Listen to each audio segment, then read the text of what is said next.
Alright, ladies and gentlemen, I'd like to welcome you to part 4.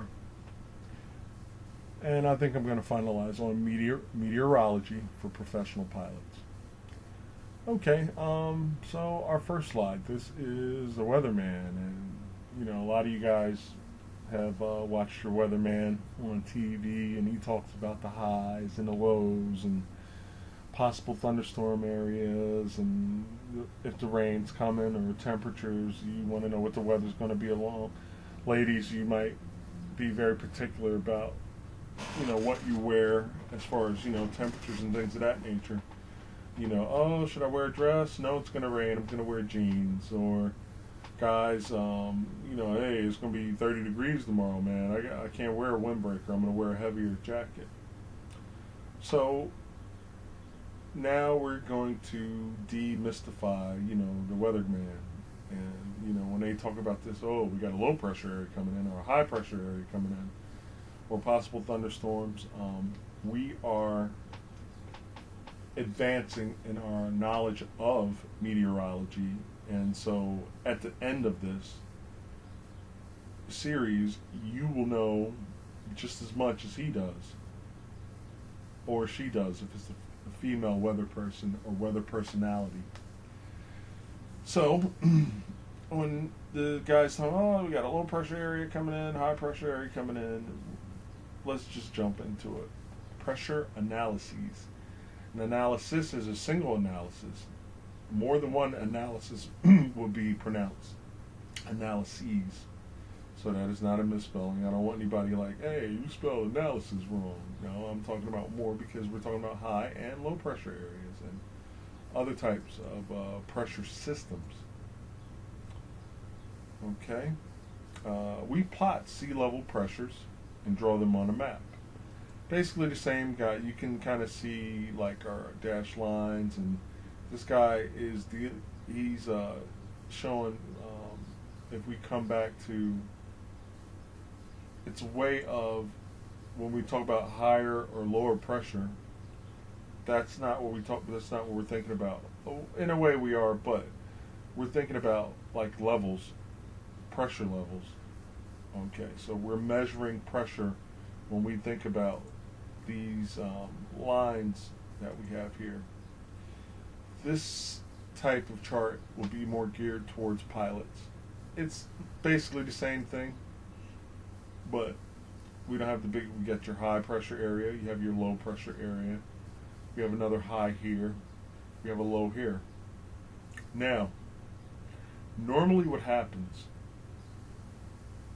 a high pressure area is normally surrounded by low pressure areas, and low pressure areas are surrounded by high pressure areas. Now, we don't have a big enough chart for you to see all that, but generally that's what happens when we have highs and lows and stuff like that. See this high pressure area? What is it surrounded by? Low pressure areas. The low pressure areas are surrounded by high pressure because these systems feed each other.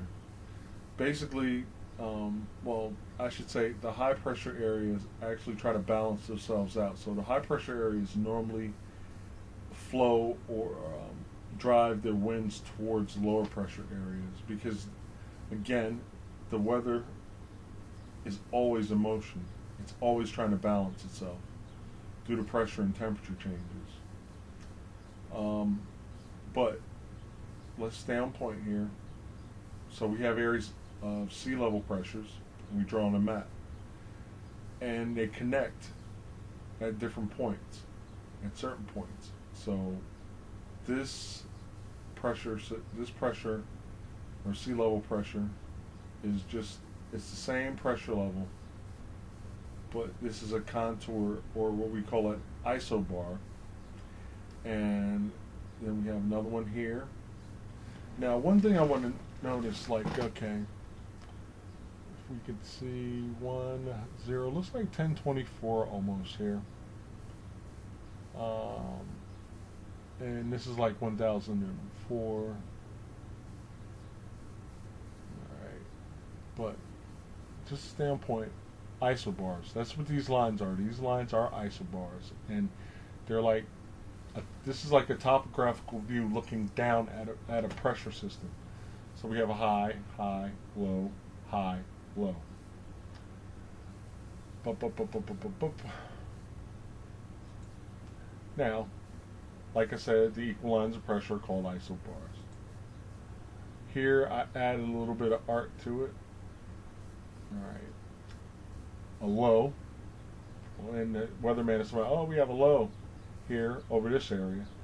It's a center of pressure surrounded on all sides by higher pressure. This is also called a cyclone. Alright. Now, actually, when you look at tornadoes and hurricanes, those are low pressure areas. Winds tend to flow counterclockwise around lows. Around highs, and we'll talk about highs, but winds tend to flow clockwise around the high pressure areas. So, right along. Now we talk about a high. A high is a center of pressure surrounded on all sides by lower pressure. This is called anticyclonic curvature or anticyclonic system. Like we said, the lower pressure is called a cyclone, and there's cyclonic curvature or circular, where the high is kind of, it's not circular, so it's anticyclonic curvature. Alright, so a trough is an elongated area of low pressure. Here we can see a trough. That's a low, and this is a trough. Normally a low would look like this, but when it's elongated, we have a trough. Think of it as rough, trough.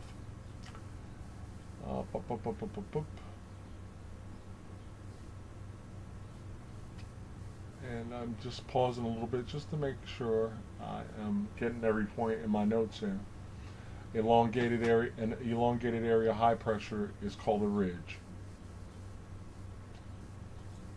All right. A col is an area where there are no it's areas between the highs and the low. Okay, nothing's really going on there too much. It's kind of like an intersection of a ridge and a trough, if you would, but it's in the middle. It's in between all this stuff.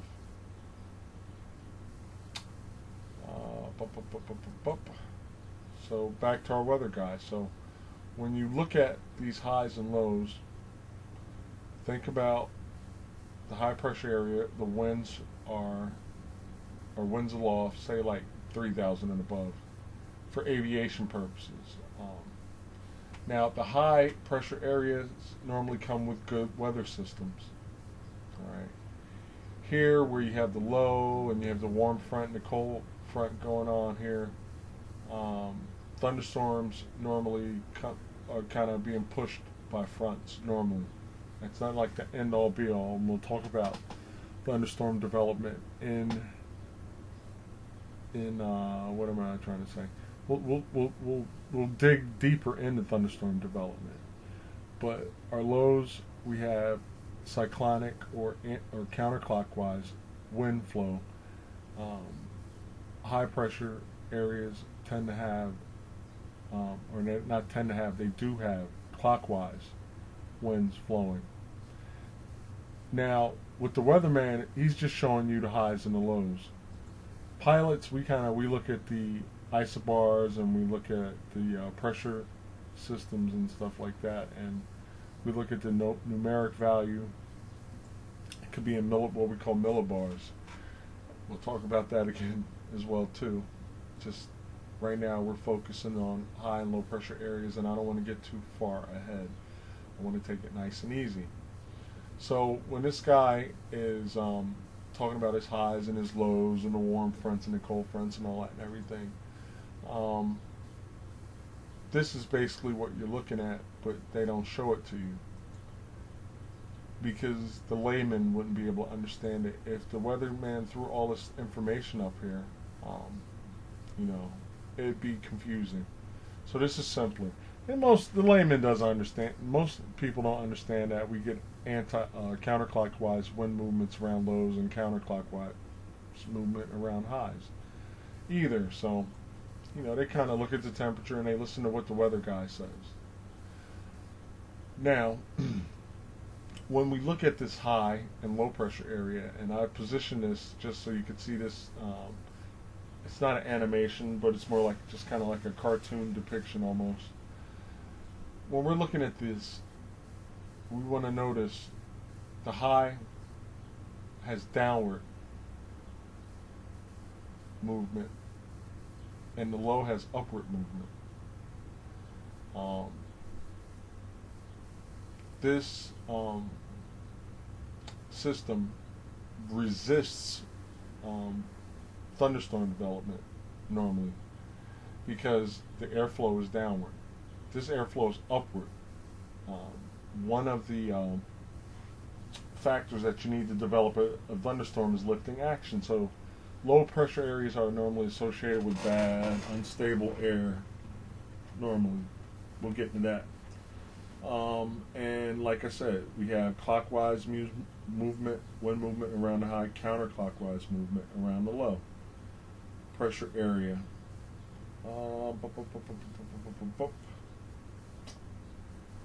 So highs, lows, and we're going to dig deeper, and especially in my chart with, not my chart, my video series with weather reports and forecasts, but we're just focusing on high pressure area, high pressure systems, low pressure systems, what's happening with the airflow, counterclockwise, downward movement, counterclockwise, upward movement, counterclockwise winds. And winds brings us into chapter 4. What causes wind? Differences in temperature create differences in pressure. And these pressure differences drive a complex system of winds. These winds are trying to constantly cause equilibrium. So this is coming back to our high-low pressure system. We talked about winds flowing. They flow along these isobars. Right, so that's another thing I'm not sure if I zeroed in on. And I know this is not the exciting aerodynamics, but just bear with me. So pressures are temperatures. We get our temperatures. We know how we get temperatures from solar radiation, and then we get different pressure differences, and then that's how wind is created. Winds also transport water vapor. They can spread fog. They help create clouds and precipitation. Now, to help you relate wind to pressure patterns and the movement of weather systems, we're going to explain convection and the pressure gradient force. So, we're also going to talk about Coriolis Effect and how it relates to convection. And the general circulation, we talk about the circulation, we're talking about just airflow. How air is circulated about the planet. So, we have two surfaces that are heated unequally. They heat the overlying air. The warmer air expands.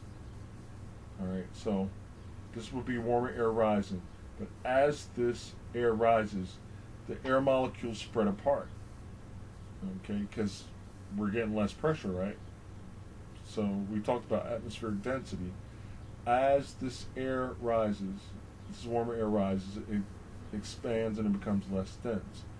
Cool air, on the other hand, cooler air, and this is why the low is red and the high is blue. Red is associated with warm, blue is associated with cold. So there's a color coding going on there as well. But conversely, colder air descends. So this is very stable air. Unstable or warmer air, you get all kinds of unfavorable flight conditions, certain clouds that you don't want, like this cumulonimbus cloud, and atmospheric instability. where coldness brings stability. Bup, bup, bup, bup, bup, bup. And that's just basically talking about the movement of air. But now we're going to jump into convection. All right. We talked about solar radiation, how the solar radiation comes and it strikes the equator. Well, this incoming, if we look at this and we zero in on the planet, it's the planet. The solar radiation comes in from this side, strikes the surface, and then what happens is the terrestrial I'm not going to pronounce that word right at all, am I? Terrestrial radiation occurs, and it warms the air. The ground becomes warmed by solar radiation, and the ground warms the air, and the air rises. All right, it gets up to the top, and it cools down. As it cools down, it descends, and then we get our winds, our surface winds. And what's happening as it travels up towards the polar regions, it gets colder, right? Because the temperatures are cooler here. And then it flows down. And I really shouldn't say down because this is a sphere. But just for our purposes, in your convection oven, that burner, the heat rises. And there's a circular pattern in convection ovens. There's a circular pattern. So rising air spreads and cools and eventually descends down, and then it completes the circulation. So anytime we have a racetrack pattern or something like that, that is a circuit. Circulation. Circuit being that root word. But basically, if the planet was not moving, airflow would just be like this. At the equatorial regions, air would rise, it would go up to the polar regions, cool down, and this would be our convective current, or convection current. But when we think at this part, we think of this as horizontal airflow. This is like the winds. This is like the driving winds on the surface. Because you're not, to you, I guess if you were on the ground or any surface of the earth, it'd be pretty much flat. So this is horizontal wind movement. All right. So pressure differences must create a force in order to drive the wind. And they do. That force is called pressure gradient force. We'll go in depth into that later. But what I want to focus on at this point is the uneven heating due to that solar radiation coming in, warming the terrestrial radiation, driving the airflow patterns about the surface of the earth. Just want to make sure I'm not missing anything and I'm hitting all my points. So in this instance, this would be the system if the earth did not rotate, but that's not the case with us. I have to talk about Coriolis Effect, or Coriolis force. Now, a moving mass travels in a straight line until an outside force acts on it. And this is kind of one of the driving principles for Coriolis force. Now what happens is, think of a record player just spinning. It's just spinning like this, right? And let's say you're standing at this point and you take a piece of chalk or a marker and you just pull that marker to yourself. Now you pulled that marker in a straight line, but what you'll see, the path on the record, is a curve like that. So even though the wind may be going from a high pressure area to a lower pressure area, all right, it does not do that in a straight line anywhere because of the rotation of the earth. So we have our curved paths to the right in the northern hemisphere, and hence Now, you have to look at the way that, just think of yourself, in this case, facing, somebody facing yourself, this arrow's facing you. The straight line is trying to happen, but it's not going to happen. It's going to be curved because the Earth is rotating in that direction. In the southern hemisphere, it's the opposite. It's going to curve left, but most of us are in the northern hemisphere, so that's what we're focusing on. But understand that in the southern hemisphere, Coriolis force deflects to the left as opposed to this. So going back to our straight line, we're standing outside of the record or turntable. We draw a straight line to ourselves, so the path is curved. And I hope you get that.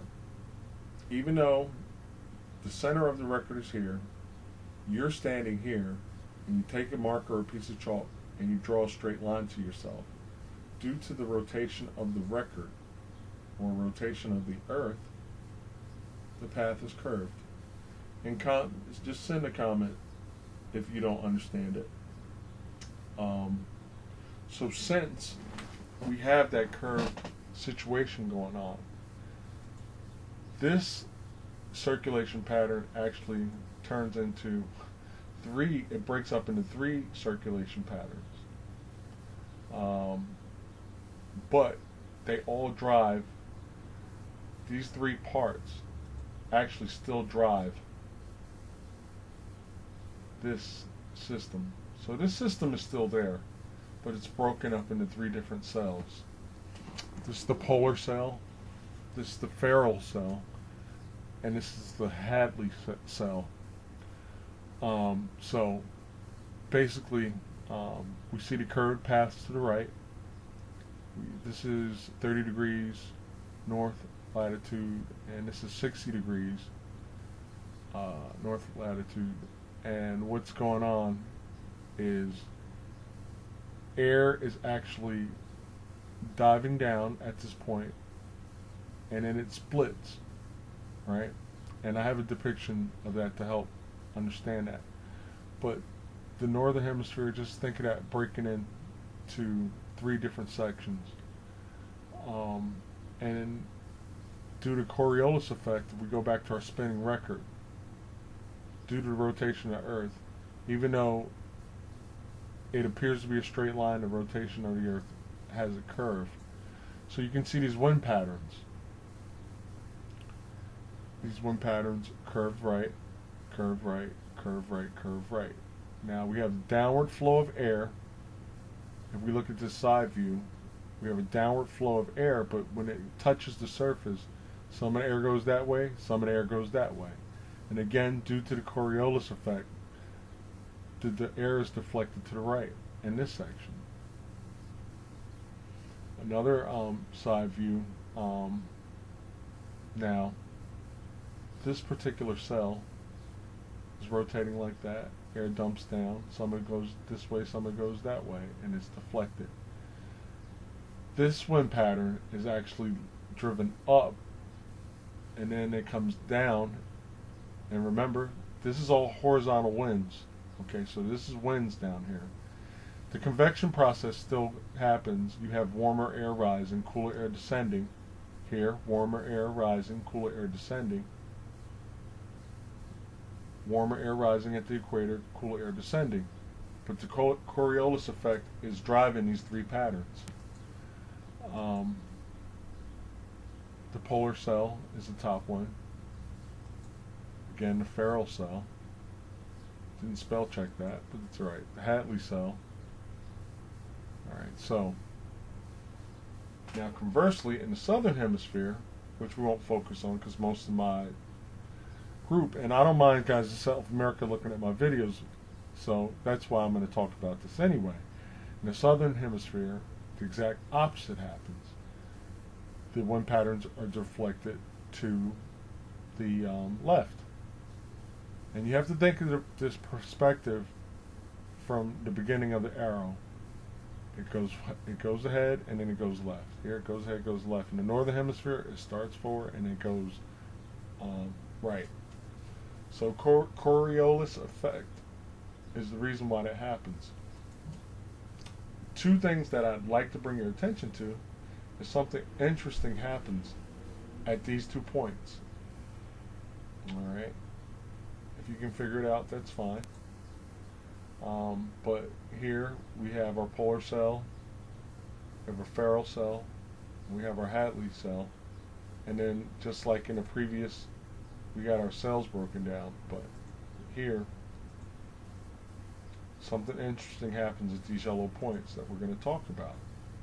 Here's a side view. If we're looking straight, we're like kind of at another planet, and we're looking across the top of the planet.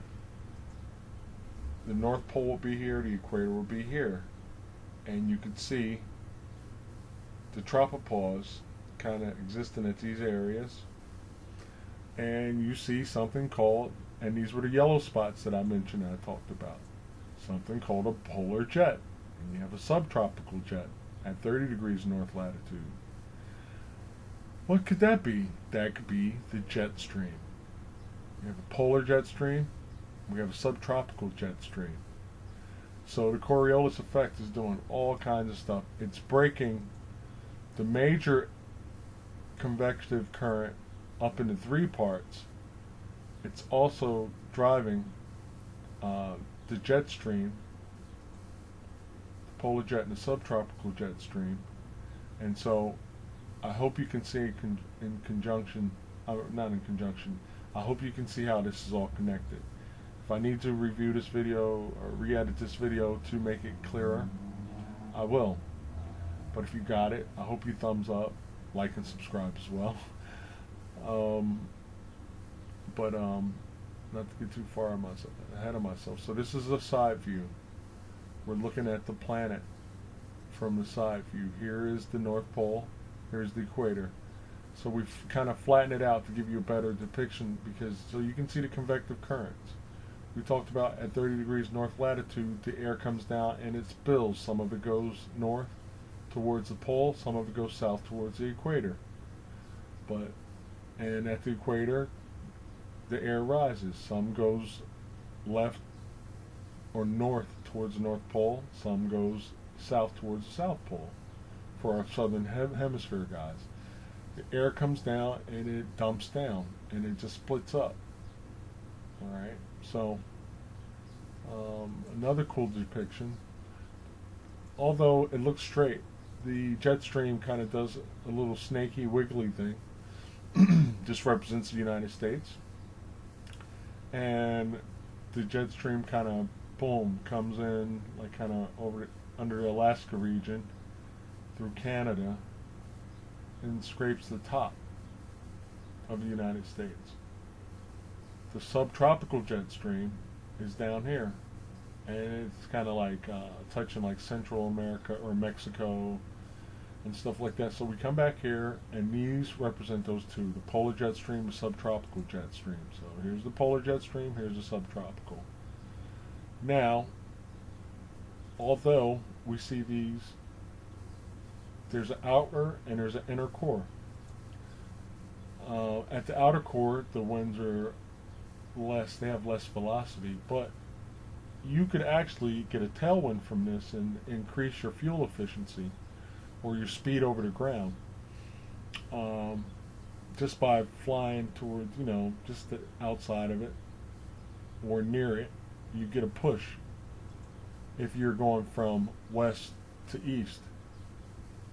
You could fly and get up to near like 36,000 feet. You're still going to feel the effects of the jet stream. In the core, though, the outer portions of the jet stream, this is that little worm that we saw. Just think of it as a worm or a snake, but when we dissect that snake and we look at the guts of the jet stream, the inner core could reach speeds of 140 miles per hour. The outer core, or outer part of it, you could get 80 miles out of it. So if you're flying from the west to the east, it could help you increase your ground speed. I depicted in one picture how it splits, how some of the winds go here, some of the winds go there, and they're deflected to the right. due to the rotation of the Earth. This wind comes down, it's deflected to the right. This wind comes down, and it's directed to the right, all because of Coriolis Effect. I think I beat that to death. Only because I want to be clear. So I give you a lot of illustrations. So let's talk about wind speeds, because we have to talk about friction. And okay, where does friction occur? We'll talk about that in a minute. For all my private pilot guys, this is a wind and temperature loft forecast. STL represents St. Louis. And what this chart does, it gives us winds and temperatures aloft for a forecast period of time. Up here you have FT, this is feet. These are just altitudes. 3,000 feet above the surface, 6,000, 9,000, 12,000, 18, 24, 30, 34, 39,000. This is a meteorological report, and you have, say, like Denver, DEN. I have no idea what ALS is or AMA right now, but that's no point. That's not the point. We're gonna focus on STL, St. Louis, and what's happening with the winds at 3,000, 6,000, all the way up to 39,000, which is roughly the tropopause area.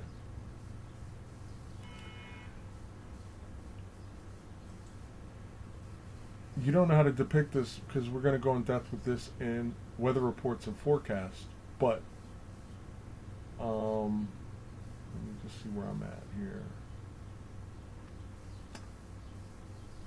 I should have stopped at that point, and I'm going to stop because I'm trying to keep these videos around 30 minutes.